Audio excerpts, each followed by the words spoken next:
Mic check, mic check, mic check. What's going on, peeps? Sleeky Ratings here, coming at you today with Docuseries versus documentaries. And which one do I prefer and which one do you prefer? Let's get into it. Honestly, this is going to be kind of a weirder video. You know, the reason why I was trying to peep my dog right there. Anyway, going into that, you know, it's tough to break apart which one's the difference, right? Or it's tough to decide which one you prefer, right? I mean, because honestly, if you look at both of them, they have blown up in recent times, especially docuseries. Like, it got so big on Netflix that it has its own subcategory now. First, I'm gonna start with documentaries. Now, when I say documentaries, like movies and stuff like that, I'm probably referring to, you know, movies that are based on true stories or like where they twist it a little bit. You know, you have event movies like Everest. Shout out to my buddy Boyd who told me to watch it. It was a pretty solid film. You got 127 Hours. You got Titanic. And then you got your war movies like Lone Survivors, Dark 30, American Sniper. Then you got like the band music genre, I like to call it, The Dirt, Bohemian Rhapsody, Straight Outta Compton, those kind of movies. You got crime.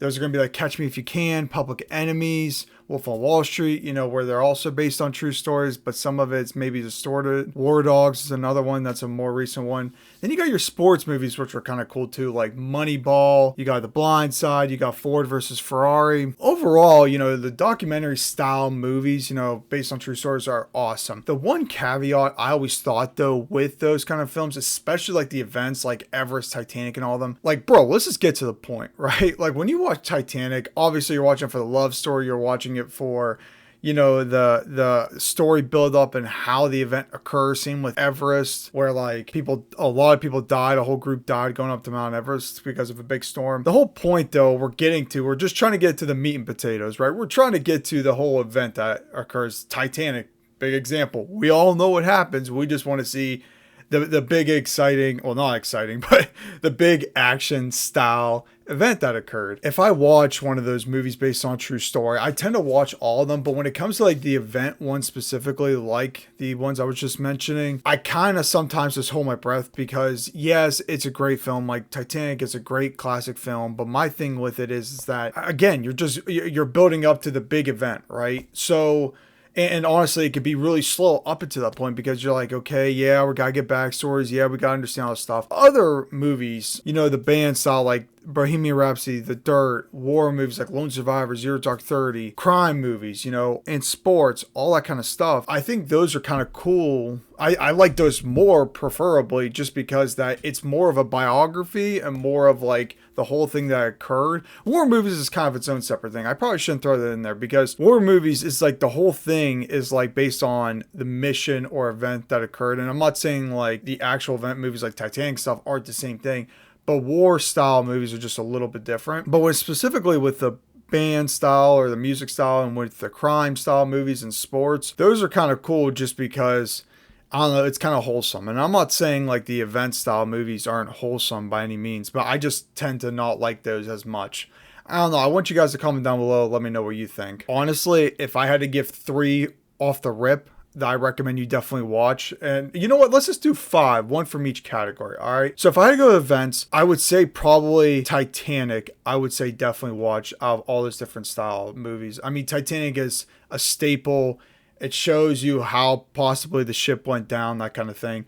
If I had to go war movies, it's tough. There's a lot of there's a lot of great war movies out there. My personal favorite has probably been Lone Survivor. It's such like a gut-wrenching thing to have like 4 of you guys versus 60 to 100 combatants. I forget exactly what the number was. I read his book a long time ago. It's a great novel. It's a great read, and it's a great movie actually to go see. And if I had to go like a band music category, definitely Bohemian Rhapsody was great. I think I'm gonna have to give it to The Dirt though. Machine Gun Kelly's in it. Honestly, it is like a savage style film. Like there's a lot of stuff that I'm like, holy crap, how to get away with doing that? But it was also the 80s and stuff, so you have to keep that in mind. Motley Crue was actually insane. I definitely recommend that. And if I had to go with crime, honestly, I do like Wolf on Wall Street. It's about Jordan Belfort, and you look at Leonardo DiCaprio playing him. It's a great movie.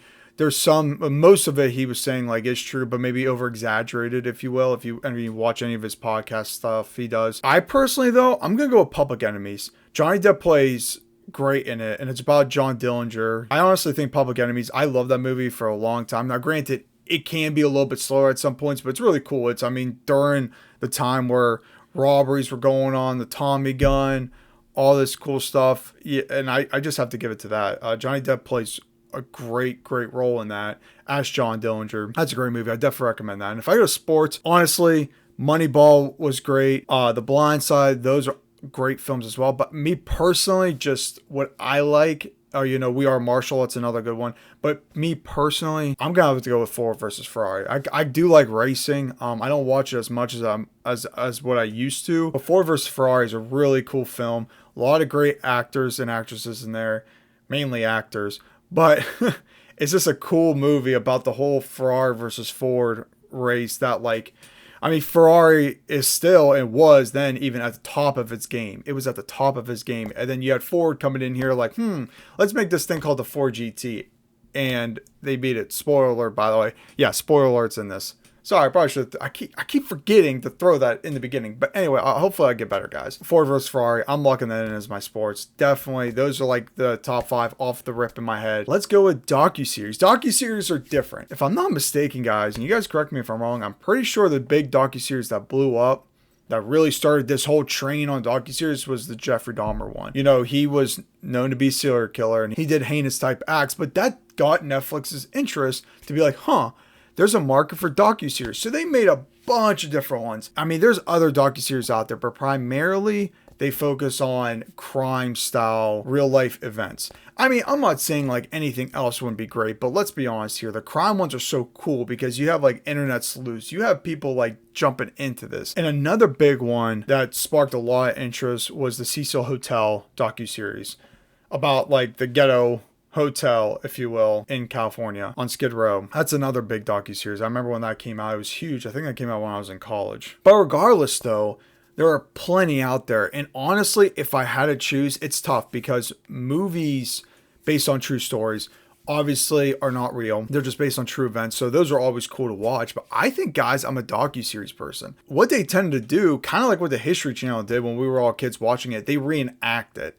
right? So I'm not saying everything in there is true as well, but it's cool because they're reenacting all the stuff that occurred. They use actual photos, videos, or whatever they can get their hands on in the docuseries as well. Now, granted, there's controversy behind it because people have been suing other docuseries because, hey, you used my story without telling me, all this kind of stuff. That's beside the point. That's a moot point. But me personally, I think I'm a docuseries person. And 5 that I jot down here that I think are really, really cool to go watch is like, Gone Girls. That's a really good new one that just came out. Madoff, that's another good one. That was the biggest Ponzi scheme that we've ever seen before, and it went on for a long time. And then, like I said, I kind of categorized this one, but you got your serial killer docuseries about Ted Bundy, Jeffrey Dahmer, John Wayne Gacy, The Night Stalker. Those were really, really cool docuseries. Don't F with Cats, that's another good one. And then the 5th one, I also put The Night Stalker, but that's also part of the serial killer ones. But point is, docuseries blew up, especially in the crime genre, and Netflix is on a roll. Like that's the one thing I give credit to Netflix. They make other great movies and shows too, but one thing I give credit to them is that they took advantage. They saw this docuseries blew up and like, now we're going to make a whole category about that. And they just been pumping them out like crazy. Like Peacock did make one for Casey Anthony. That was an interesting watch. I definitely recommend go watching it. It's from her standpoint as to why she's not the person who killed her daughter. It's neither here or there, but everyone has their own opinions on that. But point is, though, those are docuseries as well. And if, like I said, if I had to choose, I'm going with docuseries. This is going to be a smaller video compared to my most in-depth videos. But I just wanted to talk about this real quick because I feel like those are starting to get huge. They've been huge, but there's like the new one that came out, Gone Girls, just came out. I just finished watching that as well. All the other ones I mentioned are pretty old. Same with the movies, are pretty old. But they're always coming out with new stuff. But if you haven't watched any of the docuseries, I definitely recommend going watching it. They're short, right? When I say short, yes, they're 50 minutes to like an hour episode, but they're typically, for a docuseries, it's not like there's multiple seasons, right? Unless it's like, unless it's certain crime tapes that go into different killers or whatever the scenario is. But most of the time, it's like, you got 3 episodes for this, right? Gone Girls, I think is 5 or 4, but that's it in the season. Like it's only that and then that's done. When I say they're quick watches, you could technically probably get it done in a day, but I know a lot of people are busy in their life. They got work and stuff like that. But those are really, really cool watches. And not to mention you could fly through different docuseries and you might learn something. Because like I said, they use facts from that case specifically. They don't that's the problem with like the movie style with based on true stories is that I always and for example, the big website I always use is Hollywood versus Hollywood. The website I always use is Hollywood versus history. Jesus. So that's the website I always use, Hollywood versus History. It actually breaks down, which is a really cool website. Definitely recommend go checking it out. It breaks down what the movie talks about and what's actually true about it. And it goes into if it's either fact or cap, right? Docuseries, though, it's mainly fact. Now, granted, again, they are getting sued for certain things or whatever the scenario is.